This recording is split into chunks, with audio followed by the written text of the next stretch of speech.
Hi guys, good morning. Welcome back to my channel. আশা কৰিছো আপোনালোক ভালে আছে, ময়ো ভালে আছো। ডেইলি তো জানেই ৰাতিপুৱা ৰুটি ভাজি আছো। আজি ৰুটিও বনাইছো, কেইটামান পৰঠাও বনাইছো, ৰুটি পৰঠা। ৰাতিপুৱা ৰুটি নহলে তো আমাৰ দিনে মানে শুৰু নহয়, ৰুটি বনাবই লাগে।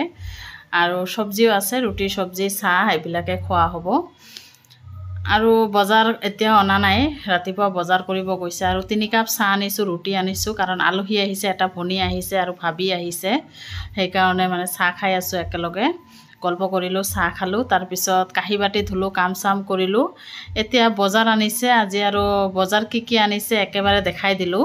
এটো হৈছে চাল আৰু ভৰি লৈ আহিছে, আৰু ব্ৰইলাৰ মাংস লৈ আহিছে, লগতে আলু দিছো দুটামান, পিয়াজ জলকীয়া কাটি লৈছো, বেঙেনা ফ্ৰাই কৰি আছো, আৰু শাক ভাজিম। এইবিলাক ৰেডি শেডি কৰিলো। দুপৰীয়া যা জগাৰ কৰি ৰান্ধা বাঢ়া বহাই দিলো। আৰু আলহী আহিছে, সেই কাৰণে আজি ভয়েছে দিলো ৰাতিপুৱাৰ পৰা। আলহী এইটো আমাৰ নতুন আলহী আহিছে। হাই গাইস, কোৱা কিবা দুটা কি কম।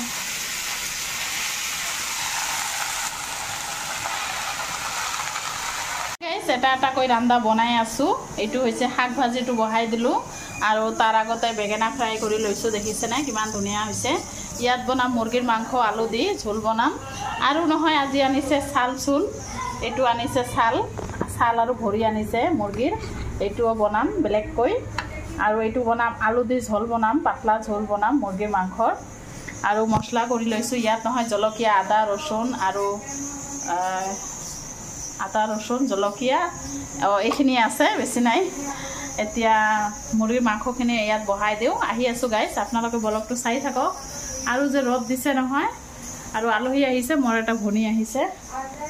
মাংসটো বনাম, তাৰ কাৰণে এটা বিলাহী দি দিছো, দেখিছেনে। আৰু মছলাটো কঢ়াই আছো। এতিয়া মাংসখিনি দি দিম, আলু আৰু মাংসখিনি ইয়াত দি দিম। মাংসটো কঢ়াই আছো, দেখিছেনে। বিলাহী দিছো, আলু আৰু মাংস একেলগে দিছো। তাৰ পিছত গৰম পানী দি দিম, দেখিছেনে।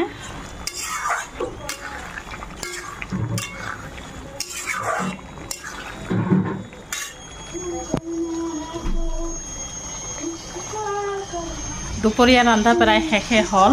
আৰু এইটো হৈছে মুৰ্গীৰ মাংসখিনি, এতিয়া চালটো বনোৱা নাই। এইটো হৈছে বেঙেনা ফ্ৰাই, শাক ভাজি, লগতে মুৰ্গীৰ মাংস বনালো।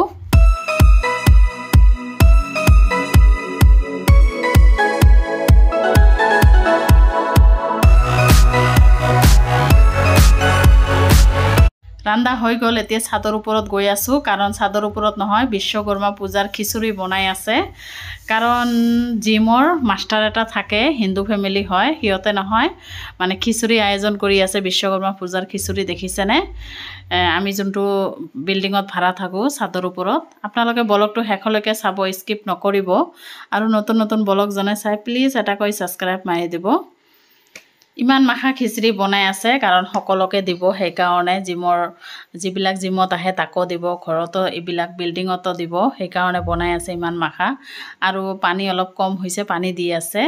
আৰু খিচিৰিটো নহয় ইমান ধুনীয়া হৈছে দেখাত, দেখিছেনে কিমান ধুনীয়া হৈছে। দেখিছেনে কালাৰটো, মানে খুবেই ধুনীয়া হৈছে। নিৰামিষ খিচুৰি হয়, একো দিয়া নাই, মটন চটন, চব্জি দালি দি খিচুৰি বনাই আছে। আৰু মোৰো ৰান্ধা হৈ গ'ল। ঘৰত আহিলোঁ, আহি পেলাই এয়া চালো বনালোঁ, চালখিনি বনাই ল'লোঁ, আৰু সকলোৱে বহিছোঁ ভাত খাবলৈ। ভনীটো বহিছে, হাজবেণ্ডটো আহিছে, ল'ৰাও আৰু ময়ো ইপিনে বহিছোঁ ভাত খাবলৈ। আপোনালোকে ব্লগটো কিন্তু শেষলৈকে চাব আশা কৰিছোঁ। আৰু এয়া খিচুৰি আৰু চব্জি দি গ'ল, দেখিছেনে কিমান ধুনীয়া হৈছে। খোৱাৰ পিছত দি গৈছে এইখিনি। এতিয়া সন্ধিয়া হ'ল, চাহ বনাই আছোঁ, চাহ খাম এতিয়া। আৰু লগতে ফুচকাও আনিছে, ফুচকা আনিছে, আৰু পানী, ফুচকা এইবিলাক লৈ আহিছে। দেখিছেনে কিমান ধুনীয়া। কাৰণ ভনীটো আহিছে, তাই খাব খুজিছে, সেইকাৰণে বজাৰৰ পৰা লৈ আহিছে। আৰু মইতো এইবিলাক বস্তু নাখাওঁ, সেইকাৰণে খোৱা নাই, মই চাহকে খালোঁ। খাই লৈ অলপ মানে বাহিৰত যাম বুলি ভাবিছোঁ, মানে গৰম পৰিছে নহয় আজি। আৰু এদিনতো বৰষুণ দি অলপ ঠাণ্ডা লাগিল, আকৌ গৰম পৰিছে। আৰু ল'ৰা খাই আছে, এয়া ল'ৰাও পটু কিন্তু খোৱাত দেই এইবিলাক বস্তু। তাইও মানে একদম মজাকৈ খাই আছে। সন্ধিয়া চাহ খালোঁ, চাহ খোৱা আৰু দেখুওৱা নাই, এয়া চচপেন চাহ বনাই খালোঁ। আৰু এতিয়া অলপ ৰাস্তাত যাম, খোজকাঢ়ি আহিম। তেনেহ'লে বলক আপোনালোককো লৈ গৈ আছোঁ।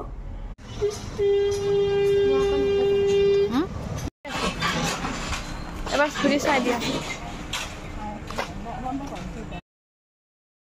ৰাস্তাত খোজ কাৰোতে নহয় ভাবিহঁতৰ ঘৰত সোমাই আহিলোঁ আৰু অহাৰ লগে লগে এয়া ভাবি চাহ বনাই আনিলে আহিলেতো চাহ দিয়ে কাৰণ মই চাহ খাওঁ সেইকাৰণে অহাৰ লগে লগে চাহ বনালে আৰু পাপৰ চাপৰ কিবা কিবি দিলে খাই লৈ গল্প চল্প কৰি আছোঁ বেছি সময় থকা নাই অলপখিনি সময় কাৰণ চুৱানাহঁতে পঢ়িব বহিছে এয়া আৰু চুৱানা অলপ ভিডিঅ' কৰি দিলে এতিয়া ঘৰত আহিব ওলাইছোঁ ঘৰত যাই দেখাই আছোঁ এয়া চব্জি লৈ আহিলোঁ চব্জি আছে লগতে ভাতো বনালোঁ কণী আছে কণী আবিলাকে খাম আৰু ৰাতি আৰু বেছি একো নবনাওঁ ব্লগটো মই ইয়াতে শেষ কৰিলোঁ আকৌ